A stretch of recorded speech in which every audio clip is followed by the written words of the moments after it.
Nagpaplano ka bang mangarap? Dream house mo ba'y papalapit na?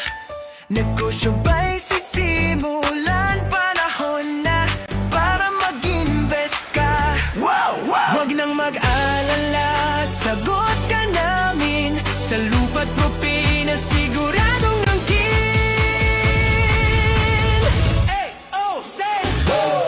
ELM Real Estate Marketing, abot kaya, siguradong panalo rin. Zero interest, installment pa. Madali lang, ID lang dala. Preyang lot sa perfect location, hindi binabaha, safe investment mo yan. Sa ELM, future mo ay secured, sariling lupa mo ay assured. Ready subdivided lots, handa na, whole square meters pataas pa. 20% down, reserve mo na, 2 years to pay, kaya mo to, diba? Diba? May libreng survey, may boundary pa, may deed of sale, kompleto talaga. Hassle free, walang problema, investment mo ay sigurado na. ELM Real Estate Marketing, mag-invest ng tama, wag magatubiling. Sa Nabua at Tabaco City, strategic location, panalong pili. ELM, kinabukasan mo'y itatayo natin. Sariling lupa, sariling tahanan, kasama ang ELM, hanggang pangarap ay makamtan.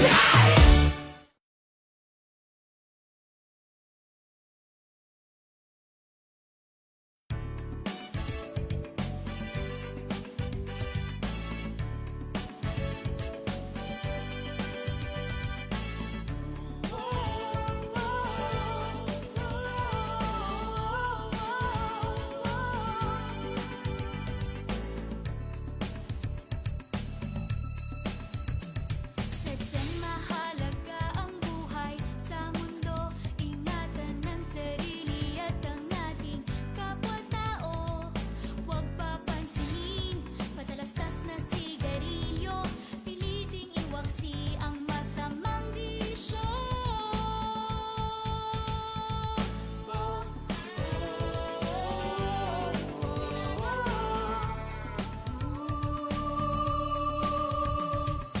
Yan ang halaga ang buhay dito sa mundo, para sa ating sarili at sa ating kapwa-tao.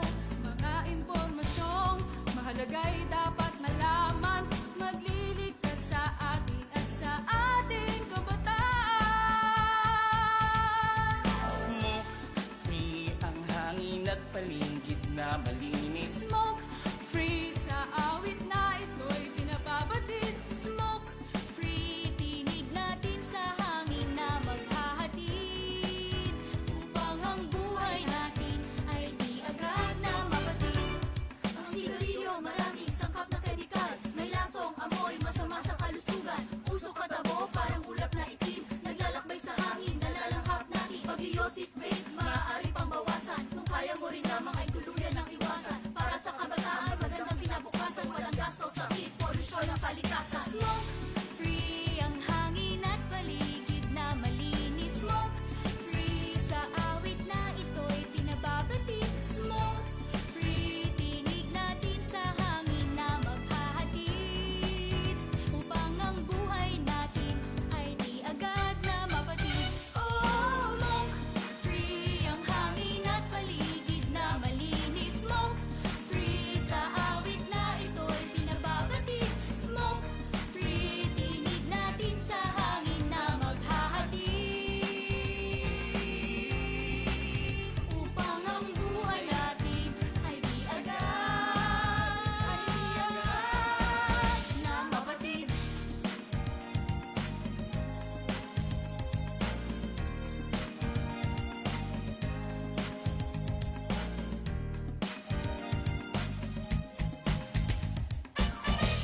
Smoke free.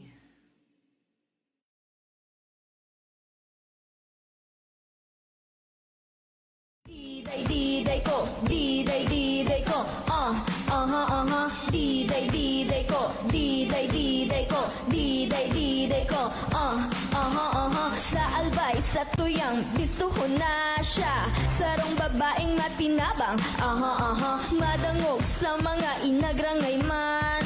Si Dide ko ang sagot dyan, Bibig ko siyang mataong serbisyo sa edukasyon at turismo. Maging sa salud, seniors, women's at youth. Abang mahal ko yung si Diday ko.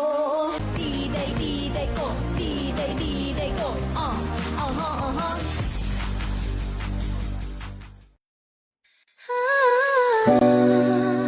Listen up.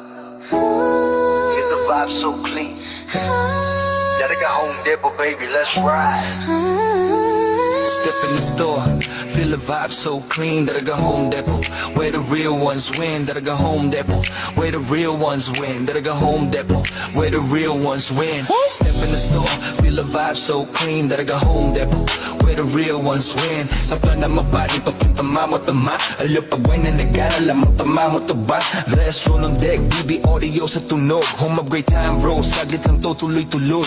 Presyo na matino, hindi mataas, hindi mabigat. Kesyo install namin choice mo, walang sa gabal. TV ref speaker, lahat nandito sa spot. Quality sa masa pero swag sa bawat gamit mo brat. Yeah, that's right. Let's go. Discount every day, kaya chill ka lang. Sa Daraga Home Depot, sure ka, walang sablay. Bayad save more, live sa Daraga Home Depot, panalo bawat bili. May freebies pang kasama, o diba ang dali? Astro na DB audio, tunog at gamit solid. Para sa iyong tahanan. Para sa iyong tahanan, we keep it real and quality. Yung pakinggan mo, kung hanap mo ay tibay, dito ka na tumapat. Service on point, hatid namin laging tapat. Hindi kailangan fancy, basta tama at swak. Sa humakinang at fresh kami ang magpapasigla. Kaya bitbit mo pamilya, ibigan buong tropa. Daraga Home Depot, dito ka talagang uwi na masaya. Astro DB audio, Daraga Home Depot, yo, that's the flow. Sa Daraga Home Depot, panalo bawat bili. May freebies pang kasama, o diba ang dali? Astro na DB audio, Astro na DB audio, tunog at gamit solid. para sa iyong tahanan. Para sa iyong tahanan, we keep it real and quality. Daraga Home Depot.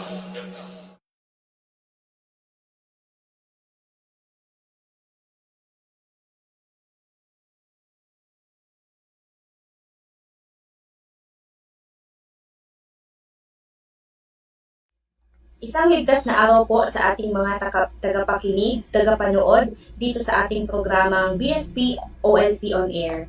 Ang programang pang-impormasyon ng BFP Albay Malilipot Fire Station in partnership with Alejandro Broadcasting Network or ABN. So ako po si Katropang Ayla at kami po ang inyong lingkod sa paghahatid ng mahalagang impormasyon ukol sa kaligtasan at serbisyong hatid ng Bureau of Fire Protection, Malilipot Fire Station sa pangunguna ng aming officer in charge na si SFO3 Oliver B. Escoto. So, good morning sa iyo, Katropang Yen. Magandang umaga din sa iyo, Katropang Ayla. At ako naman po si Katropang Yen. Ngayong araw, tatalakayin natin ang mahalagang paksa gaya ng aktibidad ng ating ahensya kaugnay ng Alert Level 3 status ng bulkan ngayon. Magbibigay rin tayo ng mga dapat gawin bago, habang at pagkatapos ng ashfall. At ang updates tungkol sa ating programang Planligtas na Pamayanan. Layunin din namin ihatid sa inyo ang tamang kaalaman upang mapanatili ang kaligtasan sa loob ng ating mga tahanan at safety tips sa panahon ng pag-aalbuto ng bulkan ngayon. So, Katropang Yen, bago tayo dumako sa ating tema ngayong umaga, batiin muna natin ang ating mga boses sa BFP R5. Simulan natin sa ating Acting Regional Director ng Bureau of Fire Protection, na si FAR Senior Superintendent Achilles N. Santiago, PhD, DSC Sir. Good morning po sa inyo, sir. At syempre naman sa ating Deputy Regional Director for Administration, na si FAR Walter D. Marshall, sir. Good morning po sa inyo, sir. sir. At ating batiin na rin ang ating Deputy Regional Director for Operation, Fire Senior Superintendent Bernadette D. Madrid, ma'am. Good morning po sa inyo, ma'am. Sa ating Chief Directorial Staff, Fire Senior Superintendent Emily Endoma, ma'am, sa mga personnel ng Regional Office at sa ating Albay Provincial Office sa pangunguna ng ating Provincial Fire Marshal na si Fire Superintendent Jerickson P. Miraflor. Good morning po, sir. Batiin din po natin ang ating Officer in Charge ng Malilipot Fire Station, SFO3 Oliver B. Escoto. Sir, good morning Good po. morning po, sir.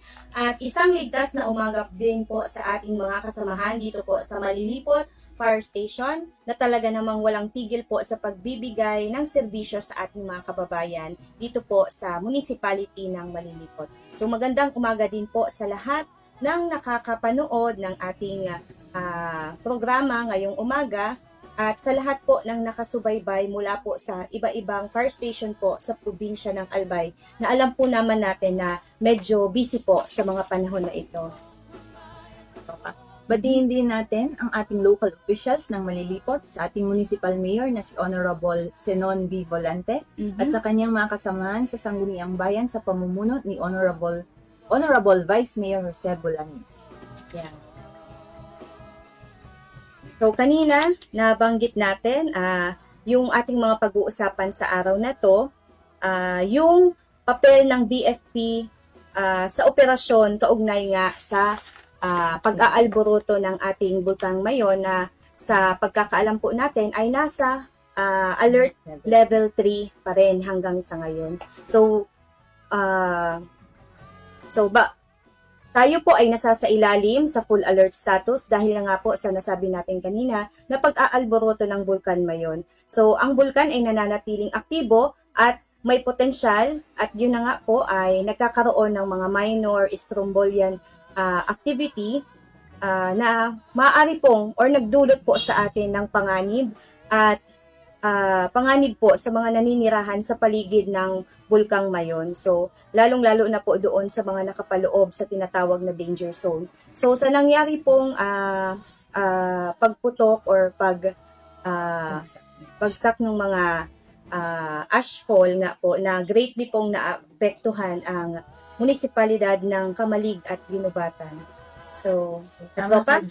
Tama ka nga dyan, katropa, dahil ang Bulkan Mayon ay nasa alert level 3 na or high level of volcanic unrest at ang mga aktibidad ng Mayon ay maaaring magdulot ng pagputok sa mga susunod na araw or linggo. So, yan nga. Ito yung mga expected nating pwedeng mangyari kung magpatuloy yung activity nga ni Mayon since nasa alert level 3 pa rin tayo hanggang sa ngayon po. So, expected po natin ang pagguho ng mga bato galing sa bulkan. Kasabay nito yung pag-itsa ng mga tipak ng lava o bato galing nga sa bulkan. At sunod ay ang pag-agos ng lava. Ito ding uson kasama ang katamtamang pagputok. So, yan po ang mga inaabangan po natin at sana naman po ay hindi mangyari. At patuloy na maging okay yung mga susunod na araw natin. So, another po is yung pag-agos ng lahar kung may matinding pag-ulan. So, ngayon pa naman ay may darating tayong mas sama ng panahon, bagyo. So, sana na may hindi to maka-apekto, lalong-lalo na sa sitwasyon natin ng bulkan natin ngayon. So, ito yung mga pinagbabawal na gawin natin since nasa alert level number 3 pa rin tayo. So, ang mga ipinagbabawal naman ay ang pagpasok sa 6 na kilometro or 6 kilometer radius permanent danger zone at pagpasok ng walang pag-iingat sa extended danger zone o EDC. Ipinagbabawal din ang paglipad ng anumang sasakyang panghimpapawid sa ibabaw ng bulkan. So, ang Bureau of Fire Protection or BFP ay katuwang ng LGU at iba pang ahensya sa pagbabantay at sa pagtitiyak ng kaligtasan ng komunidad sa paligid ng Bulkan Mayon. So, patuloy tayong nagsasagawa ang BFP ng mga aside dito ay pinag-uusapan natin yung volcanic alert level 3 ng Bulkang Mayon. So, dito po sa municipality ng Malilipot ay continuous po kaming nagkakaroon ng water rationing operations sa tinatawag po ditong Tent City. So, ang Tent City po ay located doon sa San Jose, Malilipot, Albay, sa Purok Uno po, kung saan po, doon po kami naghahatid or nag-water rationing upang matugunan po yung pangangailangan ng supply ng tubig sa mga doon po sa evacuation center, which is the Tent City nga po, at matiyak na may sapat na tubig ang lahat ng residente sa oras ng pangangailangan. So, basic necessity na po ito natin sapagkat ginagamit natin ang tubig sa pang-araw-araw, sa paliligo, sa paglalaba at paghuhugas. So, yan po, katuwang po ng LGU ang BFP sa paggabay o pag-look over din sa ating mga evacuees from Barangay Calbayog. Sa ganitong paraan, katropa, pinapakita ng BFP ang kanilang pagiging proactive at katuwang ng LGU sa pagbibigay proteksyon at serbisyo sa mga apektadong komunidad sa panahon ng panganib mula sa bulkan.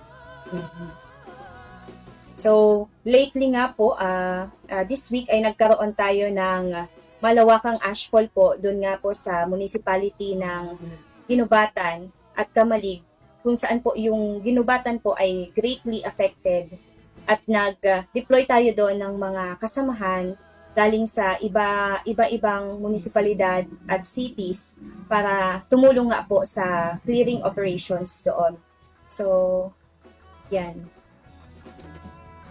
Kaya mamaya po ay magbibigay kami ng mga fire safety tips patungkol po sa kung ano ang dapat nating gawin bago or during and after kung magkaroon man ng mga ganito pong incidents na pumutok yung vulkan at magkaroon ng mga ashfall. So, narito katropa ang ilang mahalagang paalala sa fire safety, lalo na sa mga pamilyang naninirahan malapit sa hazard areas o doon sa munisipyo ng Kamalig at Ginubatan. So ito po ay hindi lang po doon sa dalawang nabanggit naming municipalities. Applicable po ito sa mga lahat ng nakapalibot po sa Mayon volcano na pwedeng maapektuhan ng just in case magkaroon tayo ng hindi inaasahang pagputok sunod na pagputok ng bulkan. So ito po yung mga gagawin natin bago ang pagsabog ng isang bulkan. So una po, katropa, Kung nakatira malapit sa isang aktibong bulkan, mabuting pag-usapan ng inyong pamilya ang dapat gawin sa oras ng pagsabog nito. Ito ay para maihanda ang bawat isa sa maaaring mangyari at maturuan sila ng kanilang dapat gawin.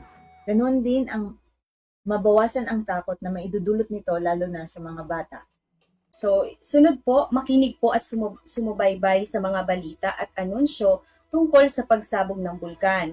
Makakatulong ang pagkakaroon ng battery-operated radio na magagamit na source ng balita at impormasyon kahit walang kuryente. So, ito po ang sinasabi natin dito ay bago. Since meron na tayong mga phones at si NDRRMC naman po ay continuous sa pagbibigay sa atin ng mga alerts and advisories patungkol sa activity ng bulkan. So, manatili pong nakatutok sa mga balita or sa mga authorities kung ano po ang update or nangyayari na sa bulkan.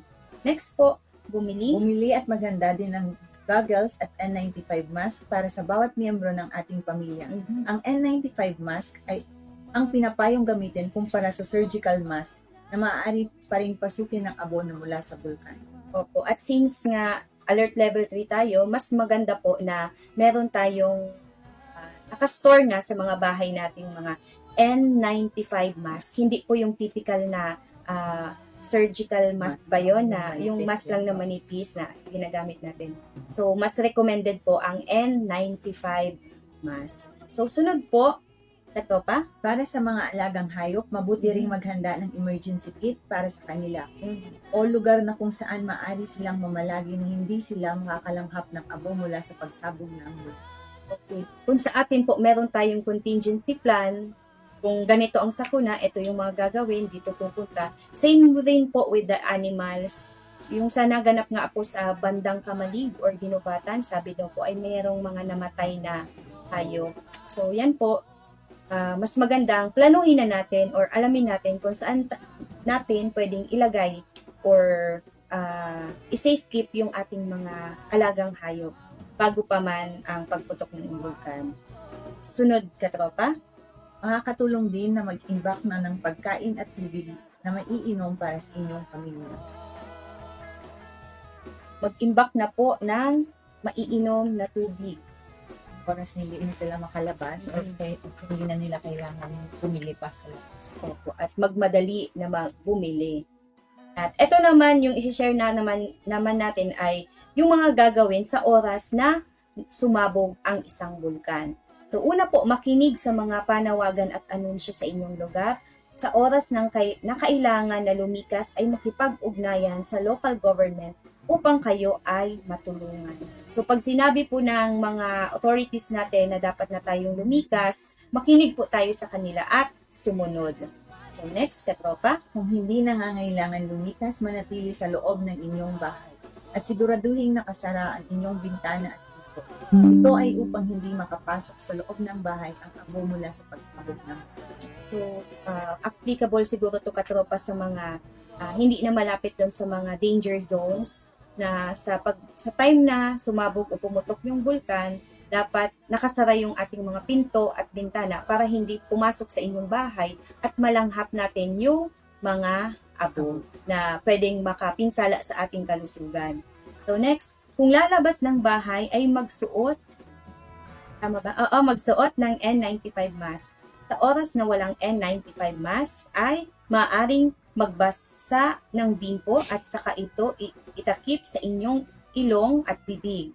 Ito ay upang hindi makalanghap ng abo na maaaring pumasok sa baga at magdulot ng panganib na epekto na maaaring magkaroon ng epekto sa ating kalusugan. Yun na nga po yung sinasabi natin.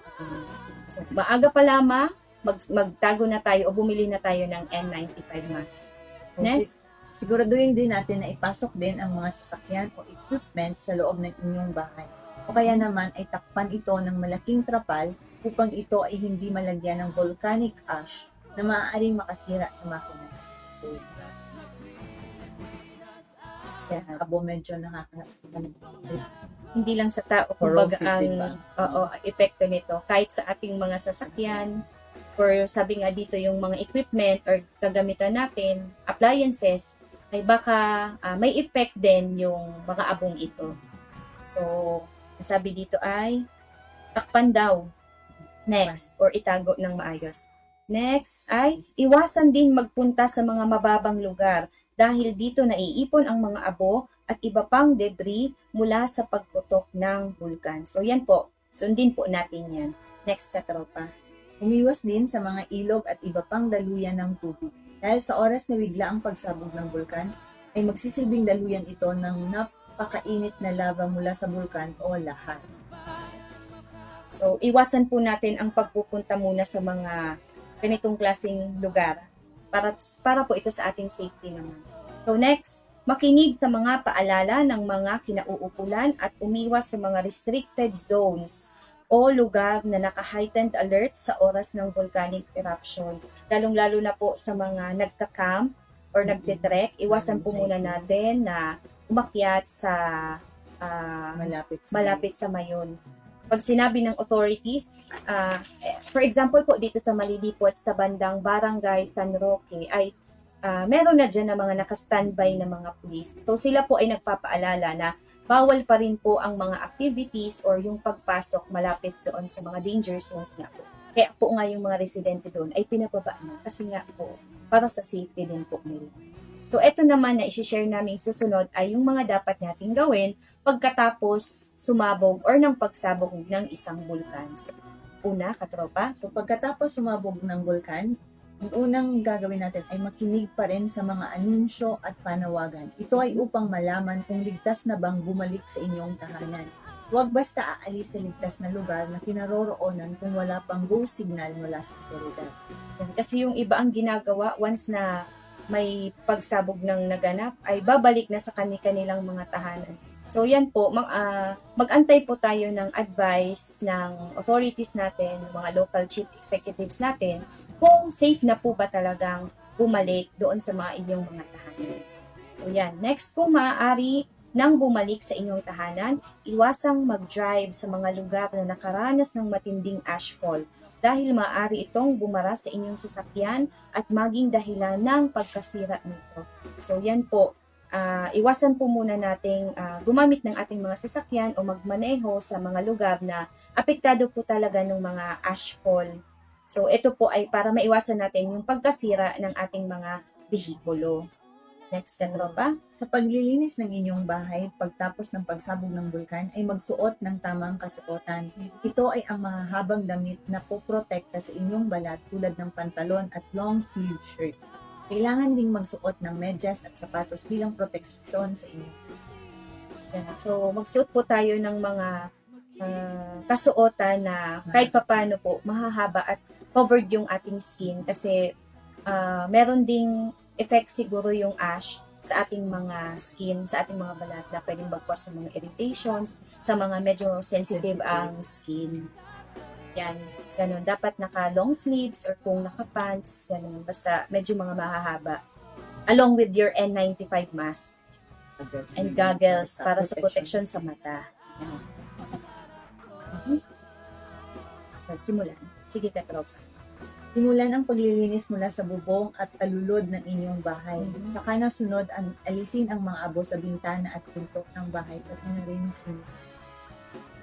So, nabanggit nga natin kanina, nagkakaroon ng clearing operations yung ating mga kasamahan, kabumberuhan from the operations section ng ating municipal fire station dyan po sa bandang Tinubatan at Kamalig areas. So, ang ginagawa po nila ay nagpa-flashing sila and meron pong mga nag-a-act as sweepers. So, tayo po as community members, pwede naman po tayong magbigay ng konting tulong sa kanila sa pamamagitan din ng pag-sweep. Anong pag-sweep? Pagwawalis. Pagwawalis. Kahit sa tapat na lang ng inyong Yeah. bahay. Kahit sa tapat bahay or sa bakuran niyo po or sa tapat mismo na yung bahay, yung kalsada, daanan, tapat ng kalsada. So, by doing that, somehow ay nakakatulong tayo sa ating mga kabumberuhan na naririyan po sa inyong municipality. Yan po. Para sa mga gamit sa loob ng bahay ay gumamit ng vacuum cleaner upang maalis ang mga abo dito. Ito po ay sa mga merong vacuum cleaner. So, habang naglilinis po tayo, mag-mask pa rin po tayo para hindi natin ma-inhale yung mga dust. So, mas maganda na most of the time, nakasarado lang po yung ating mga pinto at pintana. Ang mga naipong abo naman ay itapon malayo sa lugar ng daluyan ng tubig upang hindi ito magdulot ng pagbaha.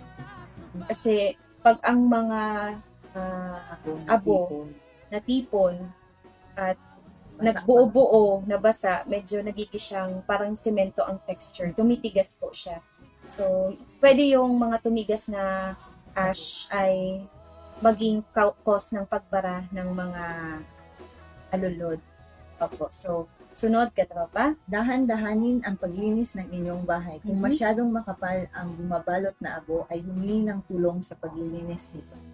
So, kung hindi kaya, ay pwede sigurong sa barangay muna, sa authorities, mag-ask ng help. At willing naman ang mga ating mga tropa, ang barangay officials, as well as yung ating municipal officers na tumulong sa inyo. Next, pakuluan muna ang inuming tubig na maaring nalagyan ng abo bago inumin. So, yan.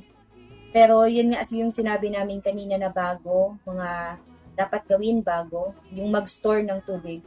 Kasi maganda talagang meron tayong tubig. Kasi in case of any emergency, kalamidad, ay meron tayong maiinom. Next.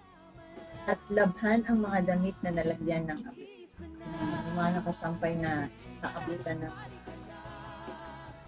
yan para siguradong malinis.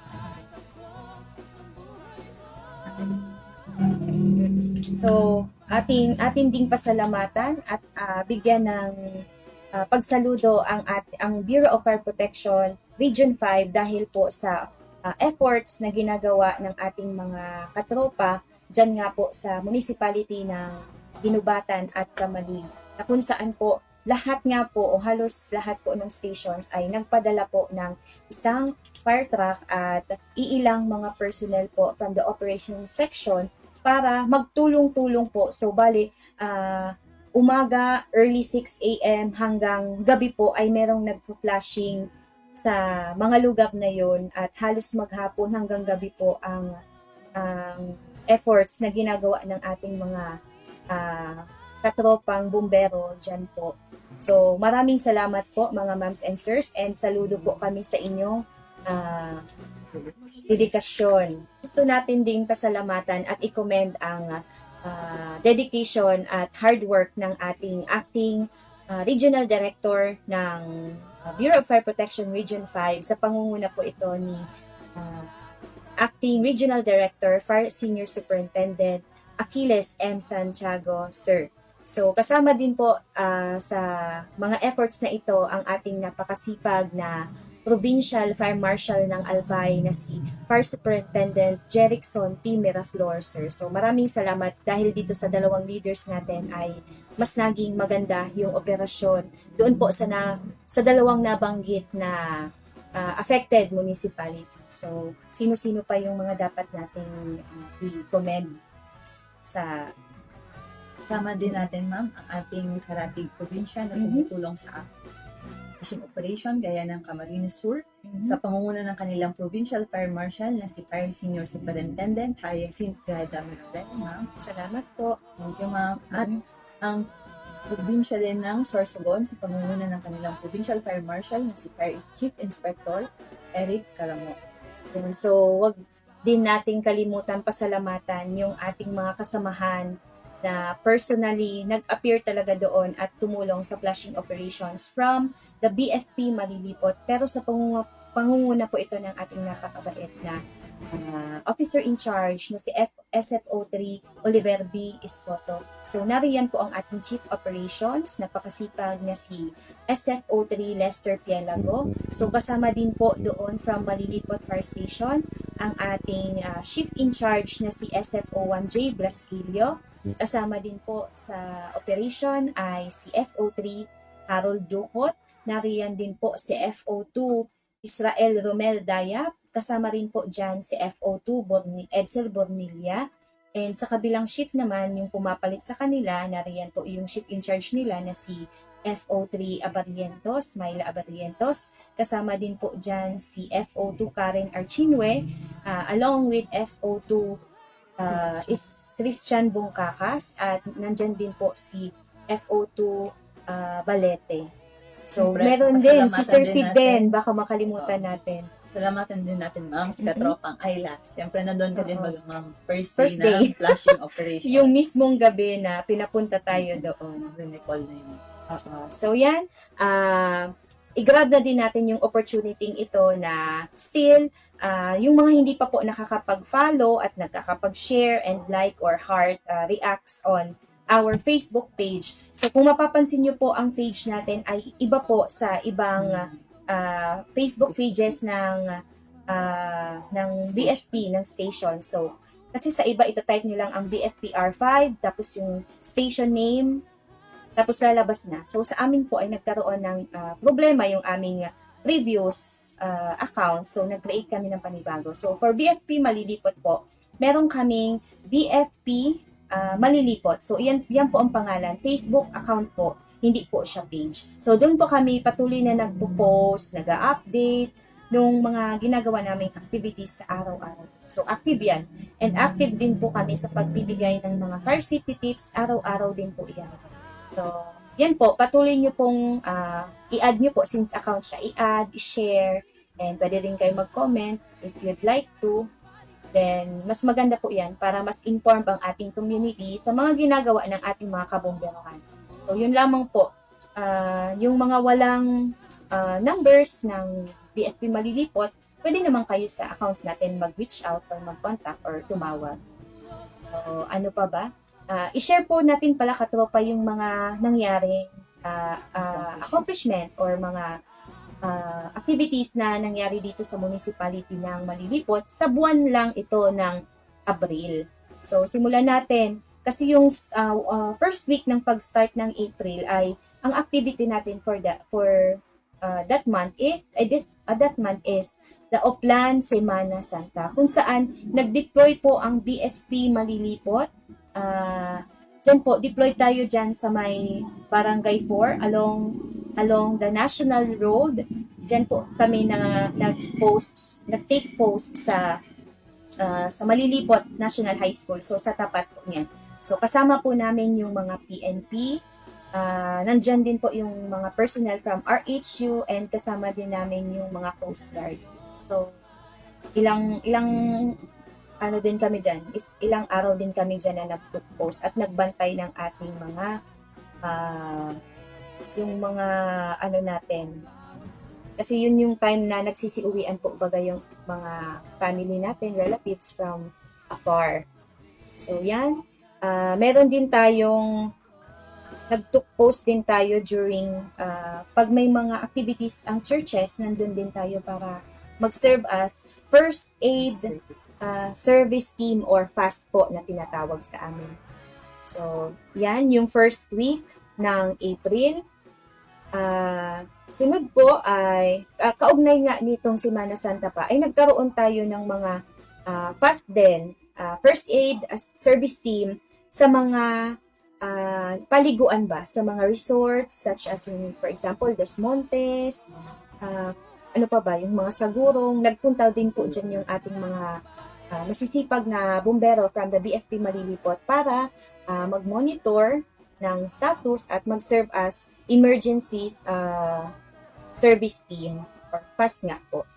So, sunod ay nag-attend din po tayo at nag-participate po tayo noong April 9 sa araw ng Kagitingan, kung saan po nagkaroon ng maikling programa or maikling program sa LGU grounds na nilahukan po ng lahat ng uniform men and ng LGU employees, personnel, ang nasabing activity ito or program. So, continuous po, nagkakaroon tayo ng price monitoring po sa mga Gasoline stations. yan, gasoline stations na located po dito sa Malilipot. So, yan po, ang activity po natin ito aims to Monitor and verify that fuel retailers are implementing the correct price adjustment in accordance with advisories issued by the Department of Energy. yan, to make sure po na tapat at nararapat lang po yung price na sinisingil sa atin itong mga merong gasoline station. So, continuous po yan every week ba? Or Every Thursday, may every compliance Thursday, tayo dyan. meron tayong ganitong monitoring na nagbe-visit po doon ang mga bumbero just to check.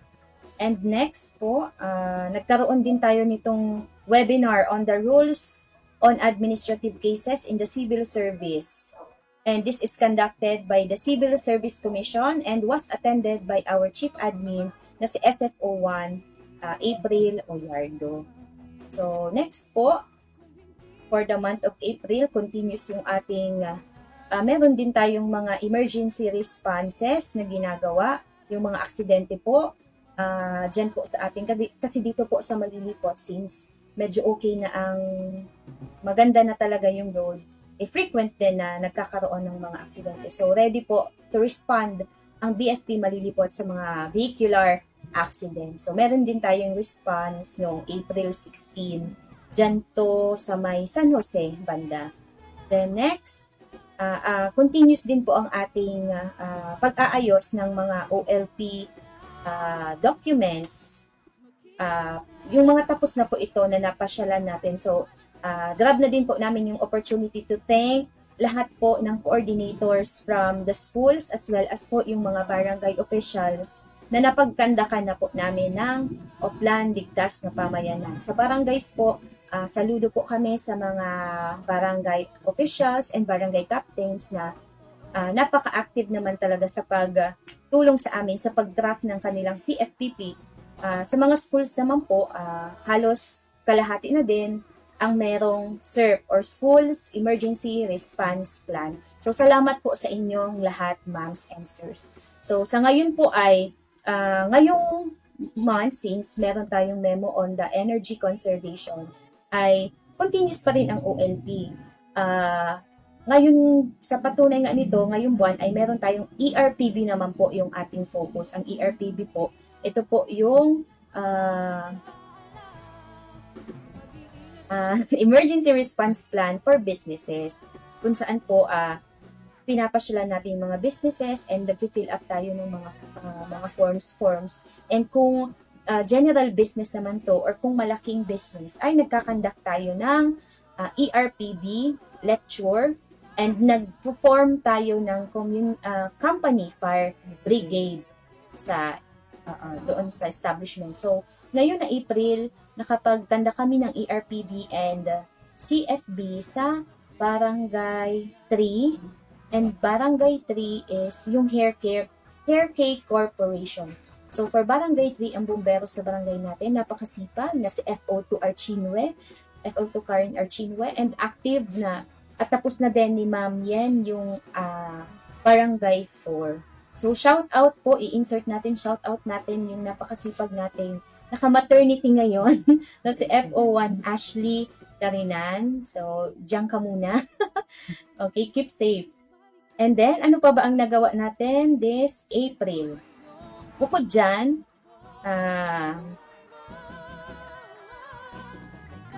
yung hair care nga po, yung continuous, sinabi na natin na every time na tumatawag sa atin yung DSWD, kasi may GC naman tayo informing us na kailangan na nating mag-water ration sa 10 city ay pumupunta naman tayo. Then, eto nga po, nung May 2, nung nagkaroon ng volcanic ashfall sa bandang Ginubatan, apektado nga po yung Ginubatan and Kamalig, ay mabilisan po na nagpapunta yung ating acting regional director sa Ginubatan para mag-conduct po. And kahit siya katropa ay physically present during that night na pinatawag ang lahat for deployment doon sa Ginubatan. So doon nagsimula na tayo ng flushing operations. So yan nga po, salamat sa service ng ating mga bumbero kasi maghapon talaga ang ginagawa nilang flushing operations starting 6 a.m. till 10 p.m. So yan po, naway hydrated ang ating mga katropa at ano lang sila, healthy sila kahit medyo pagod. Huwag kalimutan na uminom po ng maraming tubig. So hanggang ngayon naman po at bukas daw yung last day ng flushing activity.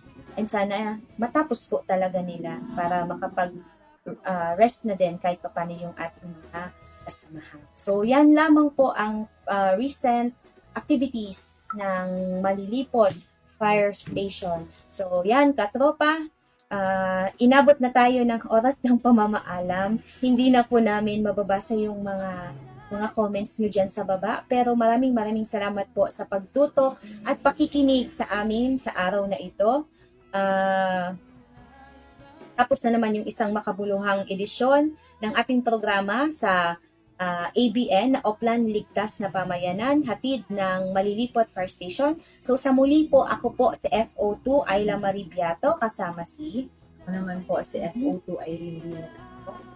Kami po ay nag-iiwan ng kataga. So pag-iwas sa sunog, hindi ka nag-iisa. Maraming salamat po sa inyong pakikinig at sa susunod na naman pong edisyon ng ating. Maraming salamat po.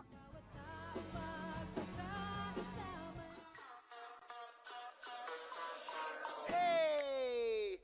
This is Alaga! Are you looking for quality and affordable home appliances and furniture? We got something for you. So listen. Kung hanap mo, mura na appliances. Huwag kang mag-alala, dami ditong choices. Mula sa TV at rep, sala, set, got all you need. Mga pangangailangan sa bahay, lahat ng gadget na gamit pang alalay. Rice cooker, fan, heater at cookpan. Washing machine at stove, lahat na yan. Sa Daraga Home Depot, dito mo lang matatagpuan. Sa Daraga Home Depot, mura at quality busagaan. Sa Daraga Home Depot, daming choices at sa Daraga Home Depot.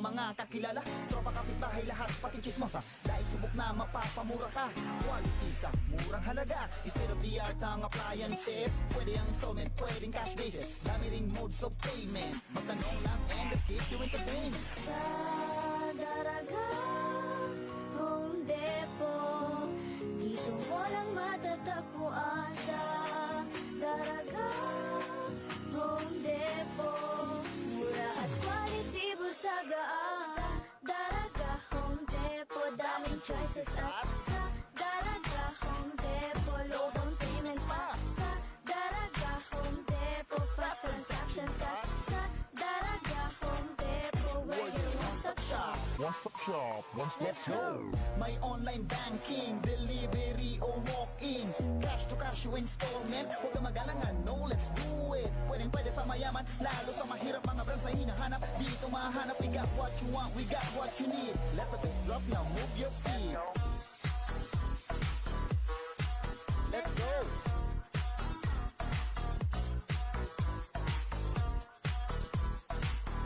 TV Salaga